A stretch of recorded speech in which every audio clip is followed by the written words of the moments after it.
on a second. It's been a while since I've done a video. My mount's in the wrong spot. There we go. Sorry about the technical difficulties. Start off. How's it going? It's been a while, as usual. So I got to update. Like I've got a bunch of stuff to go over. I'm gonna start off with what happened to me Monday night, it was my fault. Hey Daniel, how's it going? It was totally my fault because I chose to stop at a large retailer, let's say. Hey TJ, how's it going? And I looked on Google Maps and I saw a bunch of trucks look like they parked there regularly. So I was like, okay, cool. It was just north of Cincinnati. I got done delivering a load, and I wasn't quite sure if I could park at the customer overnight.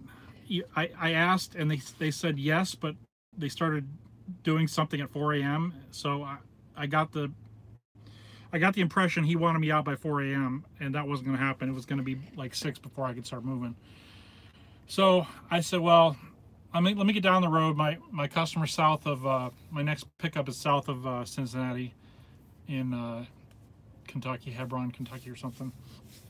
So the only thing between the customer and the next customer was a TA. And that TA is pretty much completely pay to park, which, hindsight being 2020, I should have just gone there and parked, and paid the parking. But I was afraid even at 9 o'clock it might have been a little too late to even get a paid spot in that particular truck stop. So I pulled off to the large retailer. And I parked there, and there was actually signs that were a little more aggressive than normal signs saying that you could be towed. Yeah, it's getting to be BS, but trust me, I'd rather pay $15 or $20 than what happened to me. So I went in, I got some dinner. I never stay at a place and not give them some patronage. So I probably spent like $30 or whatever. It's not substantial, but it was something. I went to sleep, and about 3 a.m. I hear this I almost broke my window. on the door, right? So I open the curtain, and I've got lights shining in from the front, from the sides, and I got a guy on this side, a guy on this side with flashlights shining in. Hold on. Yeah, that's okay. So I get out, it's the tow truck, and he's got me hooked up, okay? And I'm the first truck he's hooked up. There's about 10 other trucks, parked next to me. And I happen to be the first one he hooked up to. And the one guy is just like, he's just very, very rude, right? Telling me that I either pay to have him unhook the truck, $300 plus tax, or he can tow me to Cincinnati. So, and it has to be cash. Okay, there's the rub in my opinion, that it has to be cash. Okay, because if he's legitimately charging people for this, he's not worried about how he gets the money, whether he has to run through his credit card machine or whatever. Because I know when he's on the side of the road, he has the ability to take credit cards. Okay, so that's my first that's my first real beef, is that he's basically doing all this under the table so he can have basically tax-free money, and maybe he's not even reporting it to the towing company. As far, who knows? He maybe, I'm not sure if it's his tow company or whether he's just an employee, and him and this other guy decided they're just gonna basically rob people. So I probably at that point should have got on the CB and alerted the other drivers, and that's maybe my first kind of because they end up after I paid him my money, because I walked over the ATM and I got him the money, because the other option was he supposedly was going to tow me to whatever, and it's like I don't think they have the right to evict you from your truck. I really don't. And I don't think they can tow the truck. I mean, I know they can't tow a truck with a person in it. That's totally illegal. So I'm not sure what the grounds, what legal grounds they have, to be honest. But bottom line is I shouldn't have parked there.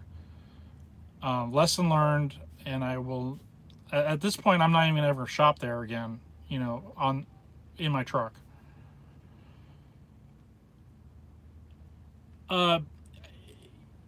It wasn't a no parking zone, but they did have signs saying no truck parking.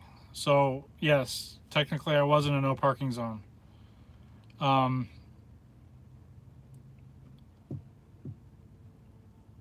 Yeah, I should have just stayed in my truck. I should have blown my air horn to get the other trucks to at least get a heads up. But of course, I'm just waking up 3 in the morning.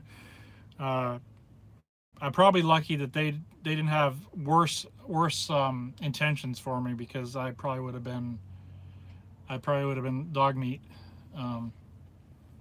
But the one guy was really nice, actually. The guy that walked me over to the ATM, he was super nice. But the other guy was like, he bent my license plate, and I said something. I said, "Man, you bent my license plate hooking up." He's like, "So?" It's like, that's what you get for parking in a no parking zone. I'm like, well, and then the other guy kind of stepped in. He said, hold on, we don't want to get into this kind of confrontation. So basically, I ended up, he let me pull out after I paid him $300. He let me not pay the tax. That was pretty awesome. Not really. But basically, I just pulled out onto the kind of street that was right in front. It's not a major street. It's just kind of like a access road. Yeah, I'm an IC.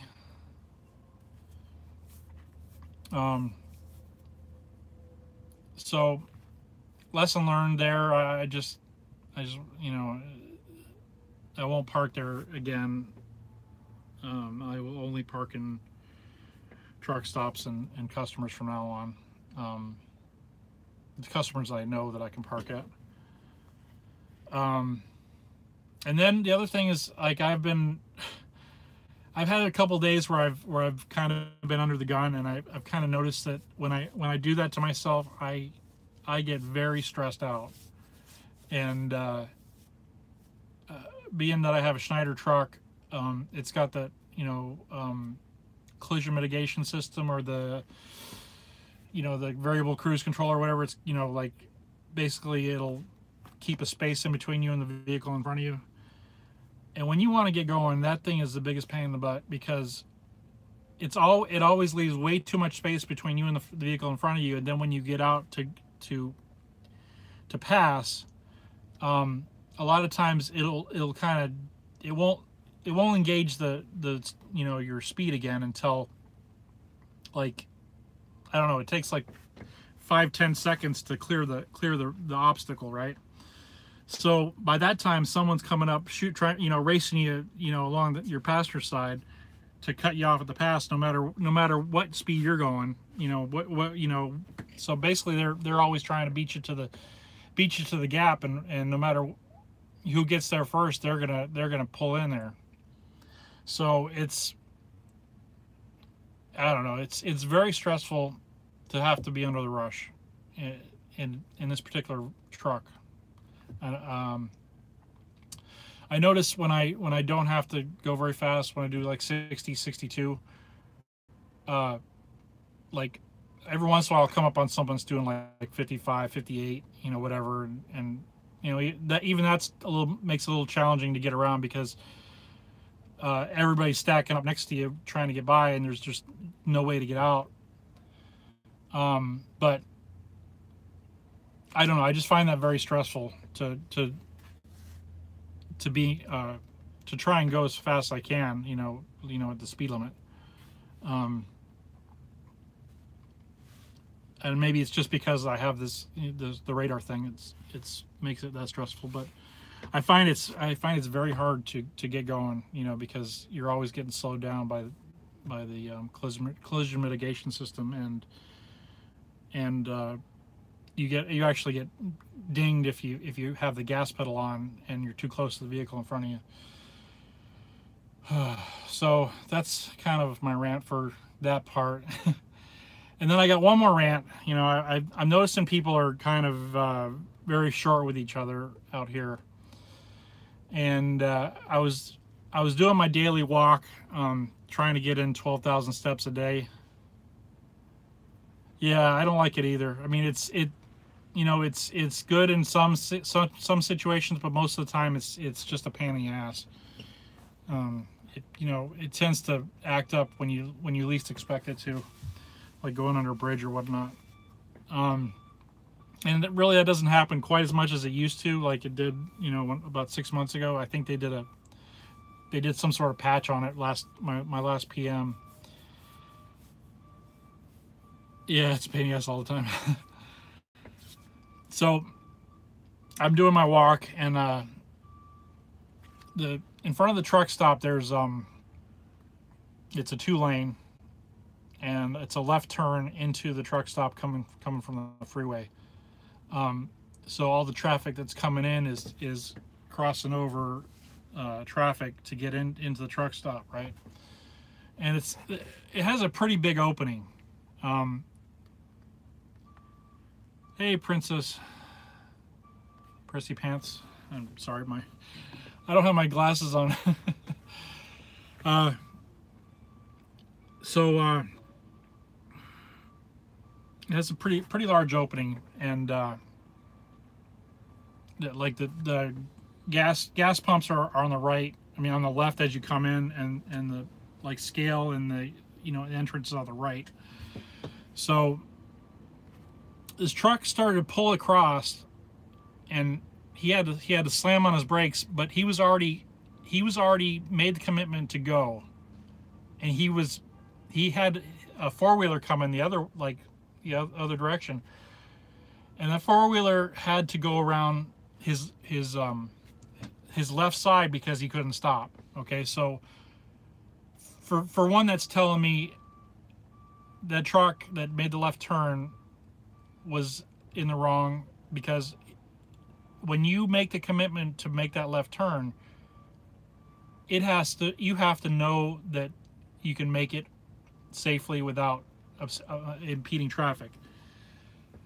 He didn't do that, okay? But the other truck was coming to make a right-hand turn to come up, and the guy that made the left turn into the truck stop, like, stopped inside. Once he got in the truck stop after the near collision, gets out of his truck and starts reaming this guy out because he came up to the line to make the right turn, and